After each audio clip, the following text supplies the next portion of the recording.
Have you ever had a dream where you're in a familiar place, but everything is just slightly off? The colors are wrong, the proportions are strange, and a cold dread sits in your stomach like a stone. I've been living that dream for the past week. Only, I'm not asleep. My name is Ben, and the fog outside my house isn't natural. Nothing has been natural since it rolled in. It was a Tuesday morning. I looked out the kitchen window while brewing coffee, and the world was gone. Not obscured, not hazy gone. Replaced by an impenetrable, luminous white void. It wasn't like any fog I'd ever seen. It didn't drift or swirl. It was static, a solid wall of blankness that absorbed all sound, leaving behind a silence so profound I could hear the blood rushing in my ears. The phone lines were dead. The internet was down. My car was just a vague shape swallowed by the whiteness 10 feet from the door. I was cut off.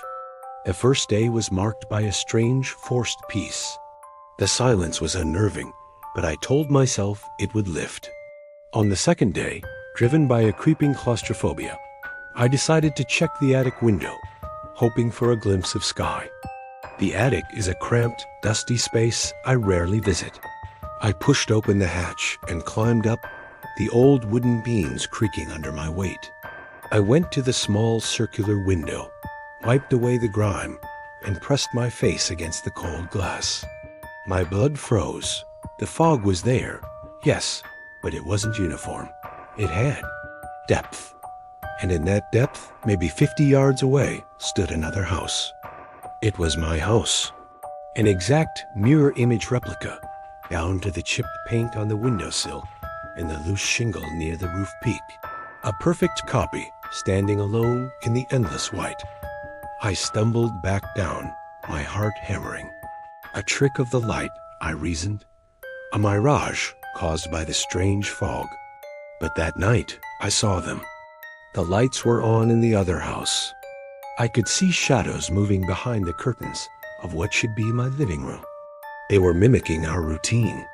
I saw a shadow that looked like me walk past the window. I saw a smaller shadow, one that mirrored my wife Sarah's silhouette, moving in the kitchen. They were performing a pantomime of our lives. I told Sarah, and she laughed it off, calling it a reflection. But the next morning, she was quiet. She'd seen them too. The horror isn't in their existence. It's in their progress.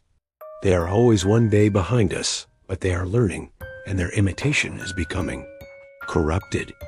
Yesterday, I accidentally broke a coffee mug.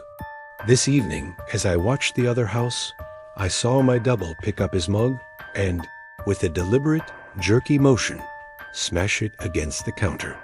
The day before, Sarah and I had a minor argument about money. That night, we watched, horrified, as the shadows of our copies in the other house engaged in a violent, exaggerated struggle, the silhouette of the copy me shoving the copy Sarah against a wall. They aren't just repeating our actions. They are reenacting our emotional lows, our mistakes, and amplifying them into something monstrous. 2 days ago, I saw the copy of me standing at its attic window, just as I had. It wasn't looking out. It was looking directly at me.